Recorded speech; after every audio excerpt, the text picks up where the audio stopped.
Well, howdy there, Internet people. It's Bo again. So tonight we're going to talk about Y2K. If you don't remember or weren't old enough yet, 20 years ago, that was the thing that was just going to get us all. See, what happened when computers first came around, they didn't have a lot of memory. So programmers looked for a way to cut corners any way they could. One of those ways was shortening the year in the date to 2 digits, 98 instead of 1998. Wasn't a big issue at the time. Then somebody realized that when it rolled around to 2000, the computers would think it was 1900. And that was going to cause issues. As an example, I want you to imagine opening a checking or a savings account in 1998. 2 years later, the computer would be compiling interest on that account from 1900. That's a good outcome for most people, except for the banks. The downside to that would be a prescription that expired before it was written. The worry was that these would have kind of a domino effect and eventually impact critical infrastructure. And they talked about it for years. Doom and gloom all the time. 2000 rolled around and nothing happened. And everybody kind of thought it was overblown. It wasn't a big deal.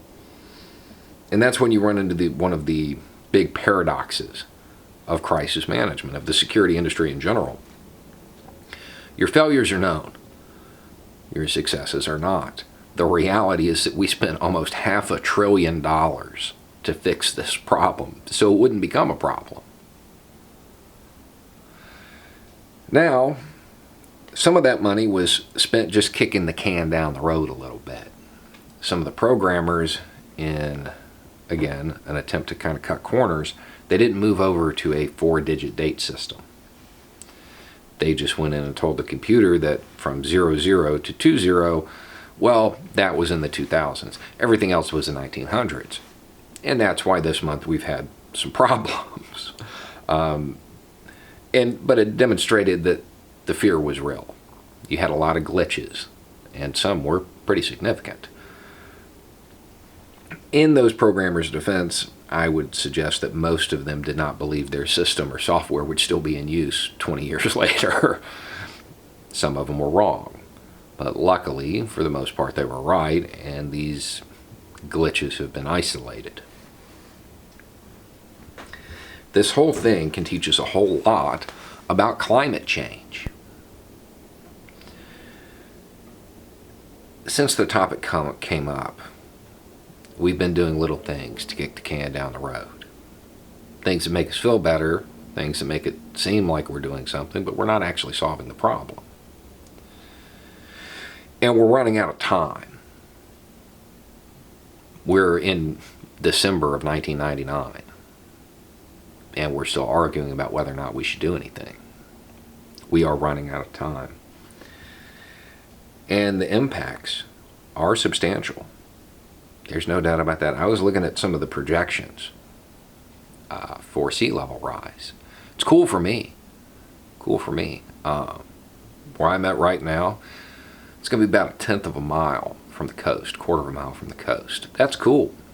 Problem is, I'm 30 miles inland right now. That's 30 miles of people that are going to be really upset. Granted, that's worst case. That is worst case. But even in a lot of the moderate, even best case scenarios, we end up losing a lot of things we've come to know and love, like Miami, New Orleans. We're already seeing issues. Crabs in the Pacific, the water's become so acidic that it's dissolving their shells. We're seeing the impacts. It's not a hoax. It's real. I remember a time when scientists were generally trusted. Today, we're believing politicians over scientists.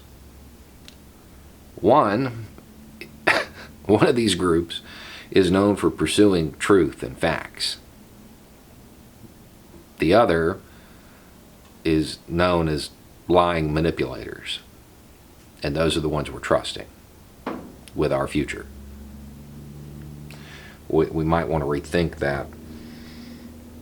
And we need to understand that, yes, dealing with climate change is going to be expensive. Fact. But we spent almost $500 billion to deal with a date, so it wouldn't become an issue. Now, 20 years later, we act like it was overblown, like it wasn't really a concern, because our failures are known and our successes are not. I would really hope that in 2100, people look back at climate change and think, man, what were they thinking? Wasn't that big of a deal. That would be the best case scenario.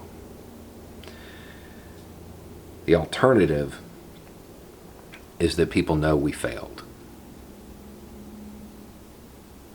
Anyway, it's just a thought. Y'all have a good night.